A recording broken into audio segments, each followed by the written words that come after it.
Hello बच्चा लोगों, मेरा नाम है CSESIP मदन जायसवाल। बेटा जी, मैं आपको करवा रहा हूं आपका असाइनमेंट का सॉल्यूशन, विकास असाइनमेंट का सॉल्यूशन, जिसके अंदर अभी हम देख रहे हैं हमारा chapter number 10 no 9 chapter number 9 part 2 of accounts. उसके अंदर हमने लास्ट वीडियो में क्वेश्चन नंबर 1 देखा था। ठीक है, आज हम देखेंगे क्वेश्चन नंबर 2। कौन सा? विकास असाइनमेंट। तो विदाउट वेस्टिंग चलते हैं हमारे स्क्रीन के ऊपर। बड़े ही मजेदार ढंग से, बड़े ही प्यारे ढंग से और सारे कंसेप्ट सॉल्व कराते हुए मैं आपको ये क्वेश्चन सॉल्व कराऊंगा। चलो, आपके अंडरस्टैंडिंग के लिए मैं आपके ऊपर ज्यादा फोकस कर पाऊं, आपको कंसेप्ट ज्यादा सिखा पाऊं और वीडियो हमारा छोटा रहे, इसीलिए क्या हो, आपका टाइम बचाने के लिए भी मैंने क्या किया है, आंसर को बाजू में पहले से लिख दिया हुआ। ठीक है, पहले मैं आपको क्वेश्चन को एक्सप्लेन करूंगा, उसके बाद में आंसर पे चलेंगे। चलो, तो आ जाते हैं हमारे पेपर नंबर। कौन सा है पेपर नंबर? पेज नंबर बेटा आपका आपका विकास असाइनमेंट का पेज नंबर 25 निकाल लीजिए फटाफट। ओके, निकाल लिया? तो चलो शुरू करते हैं।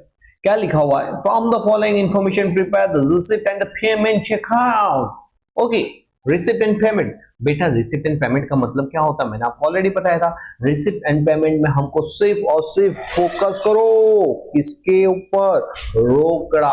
क्या? रोकड़े के ऊपर। अगर रोकड़ा आ रहा हो ए आती का खंडाला, ओहो, अगर रोकड़ा आ रहा हो तो रिसिप्ट में लिखो ए आके क्या करूं मैं खंडाला। अगर रोकड़ा जा रहा है तो पेमेंट तरफ लिखो, रोकड़ा आ रहा हो तो रिसिप्ट की तरफ लिखो। बस हो गया, कुछ नहीं है जी। ठीक है, रिसिप्ट पेमेंट का आपको अकाउंट बनाने का, ये रिसिप्ट होती है, यहाँ पे हमारा पेमेंट होता है। जितना भी रोकड़ा कोई भी ढंग से आए, इनकमिंग कॉल सब रोकड़े की तरफ लिखेंगे, रिसिप्ट की तरफ लिखेंगे। आउटगोइंग मतलब हमारे पेमेंट सब कहां लिखेंगे? पेमेंट तरफ लिखेंगे। यहाँ पे ओपनिंग कैश बैलेंस आ जाएगा, कैश एंड बैंक बैलेंस आ जाएगा। हाँ जी, और यहाँ पे closing cash and bank balance आता है। ठीक है जी, हो गया। बस हमको क्लोजिंग की फिगर नहीं दी होगी, वो फाइंड आउट कर लेंगे। हो गया, आपके मार्क्स पक्के। चलो शुरू करते हैं क्वेश्चन। इससे पहले मैं क्वेश्चन को शुरू कराऊं, एक चीज आप ध्यान रखना। क्या सर?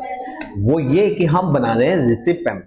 रिसिप्ट पेमेंट को सिर्फ और सिर्फ मतलब होता है रोकड़े से। सर समझ गए, आपने समझा दिया पहले से, लेकिन समझने वाली बात यह है कि इसको यहाँ पे ये मतलब नहीं होता कि ये रोकड़ा मतलब ये जो रिसिप्ट या तो पेमेंट इस साल का है कि पिछले साल का, उसको तो बस मतलब है तो अपनी जेब में पैसा आ रहा है कि अपनी जेब से पैसा जा रहा है। वो एक्सपेंस के लिए जा रहा है, इनकम के लिए जा रहा है, एसेट के लिए, लायबिलिटी के लिए, उससे कोई मतलब नहीं। वो इस साल का है, पिछले साल का है या आने वाले साल का है, उससे कोई मतलब नहीं। ओके, चलो तो शुरू करें। Cultural programme expense. अरे एक्सपेंस देखो तो तुरंत कहां लिख दो? पेमेंट के अंदर लिख दो। ओके जी, तो देखो 12,000, इसको मैं आपको छोटा करके साथ साथ आंसर पे भी टिक मारवाते जाता हूं ताकि क्या होगा, आई नो इससे थोड़ा छोटा छोटा दिख रहा है, बड़ा करो। ओके, कोई गलती। कल्चरल प्रोग्राम एक्सपेंस ये रहा आपका प्रोग्राम एक्सपेंस 12,000। ओके जी, नेक्स्ट मिसलेनियस एक्सपेंस, जहां पे हमको लगेगा वहां पे हम देखते हैं ये हमारा पेमेंट हो जाएगा। ओके, ऑनरियम पेबल, ओहो ओहो आहा एहे, यहाँ पे बेटा जी, यहाँ पे ऑनरियम पेबल 800 रुपए। पहले मैं आपको एक चीज बताता हूं, ये देखो ऑनरियम पेबल कितना? 800 रुपया। अब मैं आपको चीज बताना चाहूंगा। क्या? मैं आपको ये बताना चाहूंगा कि बेटा ये रिसिप्ट एंड पेमेंट है, जिसमें एक्चुअल में रिसिप्ट पैसा होना चाहिए या तो एक्चुअल में पेमेंट जाना चाहिए। लेकिन किंतु परंतु इसने यहां पे लिखा हुआ है पेबल। पेबल का मतलब होता है कि भाई पेमेंट करना बाकी है, आज ये नहीं काले पे करीसू, ऐसा उसको बोला। तो क्या सर हम इसमें लिखेंगे? नहीं सर, हम नहीं लिखेंगे। आपने बोला था रोकड़ा या तो आना चाहिए या तो रोकड़ा जाना चाहिए। बहुत करेक्ट समझे। लेकिन ये जो भाई साहब है विकास असाइनमेंट में यहाँ पे इसने क्वेश्चन में गलती कर दी। मैं आपको बताऊंगा, आंसर को मैच करने के लिए मैंने इसको पेमेंट में दिखाया है। एक्चुअल में या तो ऑनोरियम पेड होना चाहिए था इधर, तो वो कहां जाएगा, वो पेड होता, या तो ऑनोरियम एक्सपेंस लिखा होता तो वो यहां पे ये इंपैक्ट सही थी। लेकिन किंतु परंतु ये यहां पे पेबल है, और अगर मैं इसका सही आंसर करूं ना, तो पेबल न तो रिसिप्ट में आएगा न पेमेंट में आएगा, क्योंकि न तो ये अभी हमको रिसिप्ट तो नहीं हुआ है, लेकिन पेमेंट भी नहीं किया है क्योंकि पेबल है, बाकी है, अधूरा है, क्रेडिट पे है। समझे क्या? लेकिन क्योंकि आंसर मैच हो इसलिए मुझको न जाके भी क्रेडिट तरफ लिखना पड़ा। लेकिन मैं बताऊंगा इसको, ये आप पेबल को क्या करो, सुधार के कर दो पेड।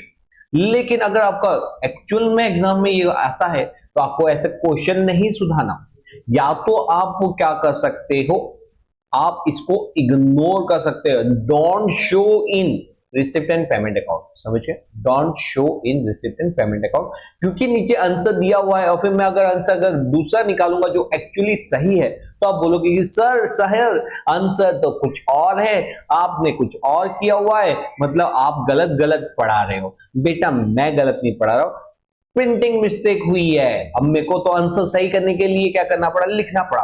लेकिन इसको आप क्या करोगे, या तो पेड मान लो, और अगर ऐसा सेम क्वेश्चन आता हो एग्जाम में तो भूल कर भी, याद रखना, भूल कर भी उसको पेमेंट में मत लिखना, क्योंकि यह बिल चुकाना बाकी। Okay, legacy. बेटा जी लेगेसी का मतलब क्या होता है, it's a one kind of donation. क्या, वन काइंड ऑफ डोनेशन। और मैंने आपको बताया कि डोनेशन क्या होता है, हम क्लब डोनेशन कलेक्ट करते हैं। ये 10,000 कहां आएगा, हमारा आएगा रिसिप्ट के अंदर, तो ये लेगेसी 10,000 ये आया हमारा रिसिप्ट के अंदर। Clear? Purchase of sports equipment, बेटा परचेज है, सोचना ही नहीं है, हमारा ये क्या है, पेमेंट। Okay, subscription. सब्सक्रिप्शन मैं बता दूं, सब्सक्रिप्शन के अंदर 23 चॉइस हम बना रहे हैं, 24-25 ले 23 चॉइस हो, 25 26 हो, 28 29 30 31 पिछले 100 साल का, आने वाले हजारों साल का। साल मतलब नहीं रखता, क्या इंपॉर्टेंट रखता है, रोकड़ा। मतलब यहां पे सब्सक्रिप्शन हमारी इनकम होती है, तो ये कहां पे जाएगा, रिसिप्ट के अंदर। ये कौन से साल का, no no no, don't watch it, don't look at it. ठीक है, डायरेक्टली हम क्या करेंगे, इसको हम लिख देंगे रिसिप्ट के अंदर। ठीक है, ओके। परचेज ऑफ इन्वेस्टमेंट, बेटा इन्वेस्टमेंट परचेज क्या, सर पेमेंट, परचेज है तो पेमेंट ही होगा। Okay, very good. Depreciation, sir depreciation आएगा, पेमेंट नहीं, रिसिप्ट नहीं, पेमेंट, हाँ पेमेंट। और ये दो कान के नीचे लगाऊंगा, बेटा ये डेप्रिशिएशन है, ये नॉन कैश ट्रांजैक्शन है, क्योंकि हमने मशीन खरीद ली है, अब हम उसके हर साल वियर एंड टियर के हिसाब से वैल्यू, उसकी मशीन की वैल्यू कम करते जाते हैं। इसका मतलब ये डेप्रिशिएशन कहीं नहीं आने वाला, क्योंकि न तो रोकड़ा आता है न रोकड़ा जाता है। ओके, तो इसकी इंपैक्ट कहीं नहीं आएगी। इनकम फ्रॉम कल्चरल प्रोग्राम, बेटा इनकम हो रही है, कहां आएगा, रिसिप्ट में आएगा। टेलीफोन एक्सपेंस, सर ये तो सिंपल है, ये तो पेमेंट है। Okay, very good. Honorarium to the secretary, okay, उसमें लिखा हुआ including arts of last 800 of last year. मैंने आपको बता दिया कौन से साल का था, पिछले 100 साल का इस साल रिसीव हुआ है, पिछले आने वाले 100 साल का इस साल रिसीव हुआ है, कोई गल नहीं, हमको तो रिसिप्ट से मतलब है। और यहाँ पे ऑनरियम, ऑनरियम का मतलब होता है सेक्रेटरी के ऑनर में उसको हमने 9,600 का गिफ्ट दिया, कैश दिया, जो भी है। तो यहाँ पे हमने ऑनर के रूप में उसको दिया हुआ है, उसका पहले का 800 बाकी था, जो भी हमने अभी पे किया उससे भी कोई गलत मतलब नहीं है। हमको तो किससे मतलब है, 9,600 से मतलब है। ये ऑनरियम है, पेमेंट किया हुआ है, तो हम क्या कर देंगे, 9,600 को यहाँ पे, ये रहा ऑनरियम टू द सेक्रेटरी। बेटा मेरी राइटिंग पे मत जाना, क्योंकि वो तो मैं डॉक्टरेट, मतलब डॉक्टर की डिग्री करने वाला था, MBBS, लेकिन गलती से क्या CA में आ गया, तो मेरी राइटिंग डॉक्टर जैसी है। इसे बोलते हैं अपनी खामियों को ढकना। आ जाओ। एंट्रेंस फीस क्या है 4000। इसमें से कितना कैपिटलाइज करना, कोई नहीं, कुछ मत देखो इसको, कुछ मत देखो आप, एंट्रेंस फीस देखो। एंट्रेंस फीस मतलब हम क्लब से क्लब कलेक्ट करती है अपने मेंबर से, तो ये क्या है आपकी रिसिप्ट है। ओके, बैंक एक्सपेंस में तो देखना ही है, आंख बंद करके पेमेंट कर दो। ओके, स्टेशनरी एक्सपेंस, अरे सर एक्सपेंस है देखना ही नहीं है, पेमेंट में आएगा। Including bill of 1000 of last year, मैंने क्या बताया, इस साल का, पिछले साल का, आने वाले साल का, सबका बदला देगा तेरा भाई। मतलब कुछ मत देखो किस साल का है, डायरेक्टली पेमेंट में पूरी अमाउंट लिख दो 4000। रेंट पेड तो कहां पे आ जाएगा, पेमेंट में, ये तो सिंपल है। सेल ऑफ ओल्ड फर्नीचर, बेटा सेल करते हैं तो पैसा आता है तो कहां पे आएगा, रिसीव में। कितनी बुक वैल्यू थी, कोई मतलब नहीं, पैसा कितने आया मेरे पास 400 का, तो 400 लिख देंगे।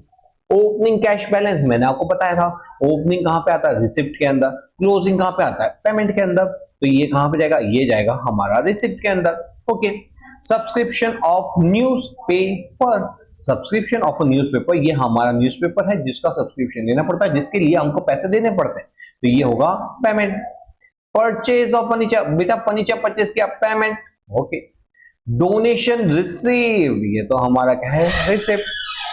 Outstanding subscription at the end of the year, बेटा आउटस्टैंडिंग मतलब ये हमको मिलना बाकी है। मैंने आपको क्या बताया था, ये रिसिप्ट एंड पेमेंट होता है जिसके अंदर हम सिर्फ रोकड़ा आता है या तो जाता है तभी अकाउंटिंग करते हैं। अगर रिसीव्ड ही नहीं हुआ, अगर पे ही नहीं किया तो अकाउंटिंग किस बात का, तो वही तो बात है। डोनेशन आउटस्टैंडिंग है, इसको हम कहीं नहीं बताएंगे रिसिप्ट के अंदर, ठीक है। तो देख लो जी, हमारा यहाँ पे कहीं पे भी 4000 की फिगर कहीं नहीं आएगी। इसीलिए तो मैं बोल रहा था जी कि यहाँ पे जिस तरह से हमने ये 4000 को कहीं नहीं दिखाया क्योंकि ये आउटस्टैंडिंग है, उसी तरह से ये भाई साहब को भी ऑनरियम पेबल कहीं नहीं दिखाना था। लेकिन क्या करे, बच्चे मन के सच्चे, बड़ों से भी गलती हो जाती है। इंटरेस्ट ऑन इन्वेस्टमेंट, बेटा इन्वेस्टमेंट हमारी एसेट्स होती है, उसके ऊपर इंटरेस्ट मिलता है कि चुकाना पड़ता है। सोच के देखो, आपने बैंक को पैसे दिए तो बैंक उसके ऊपर इंटरेस्ट आपको देगा कि आपसे लेगा, ऑफ कोर्स वाली बात है, वो आपको देगा, मतलब आपकी क्या होगी, इनकम। तो ये क्या है आपकी रिसिप्ट, तो ये चला जाएगा रिसिप्ट के अंदर 1400 रुपए, कितने 1400 रुपीज। ओके, तो देखो जी यहाँ पे हमारा ये क्वेश्चन होता है खत्म। अब चाहो तो इसका स्क्रीनशॉट ले लो जल्दी 1 2 3 4 टक टक टक टक टक, इसका स्क्रीनशॉट ले लिया। खाली मैंने आपको बता दूं, ये एडजस्टमेंट, ये जो एडजस्टमेंट है, ये एडजस्टमेंट ये गलत है 800 रुपए का, ये 800 रुपए का एडजस्टमेंट गलत है। ये मैंने सिर्फ और सिर्फ आंसर को मैच करने के लिए क्या हुआ, यहां पे लिखना पड़ा, अदरवाइज ये यहां पे नहीं आएगा, ये कहीं नहीं आएगा क्योंकि ये पेबल है, और पेबल है तो पेमेंट में आ ही नहीं सकता क्योंकि पेमेंट में तो क्या जाता है, पेड जाता है, तो वो फिगर नहीं आनी चाहिए। आई होप आपको क्लियर हुआ, ठीक है। चलो, आपने इसका स्क्रीनशॉट ले लिया होगा। अब मैं हमारा जो क्वेश्चन नंबर 2 था, जो कि अप्रोक्सीमेटली हमने किया 11 से 12 मिनट के अंदर, बेटा आप बताना कैसा लगा। मैंने आपको सारे कंसेप्ट क्यों, किस लिए, कैसे करते हैं इस क्वेश्चन को सब कुछ क्लियर किया, क्यों आना चाहिए और क्यों नहीं आना चाहिए वो भी क्लियर किया। आई होप आपको मजा आया। यही क्वेश्चन को अगर आप खुद करते तो मैं आपको गारंटी से बोलता हूं आप आधे घंटे से कम में नहीं कर पाते, उसमें भी आपका आंसर नहीं मिलता तो आप माथा खुजाते और फिर बोलते कि यार छोड़ यार नहीं करा। लेकिन मैंने आपको ये क्वेश्चन बहुत ही आसान बना दिया, ठीक है। वीडियो अच्छा लगा हो तो अपने सारे दोस्तों को भेजो और बोलो कि बेटा अपना फालतू टाइम इधर उधर के वीडियो देखने में मत वेस्ट कर, ये ले पकड़ श्रीधर का वीडियो जिसके अंदर असाइनमेंट के एक के बाद बहुत अच्छे क्वेश्चंस आ रहे हैं। तो फटाफट अपना असाइनमेंट को कंप्लीट करो और एग्जाम में टॉप करके दिखाना है, ठीक है। तो चलो मिलते हैं कुछ ऐसे ही इंटरेस्टिंग वीडियो के साथ नेक्स्ट टाइम। टिल देन पढ़ते रहना है, आगे बढ़ते रहना है। बाय बाय बेटा।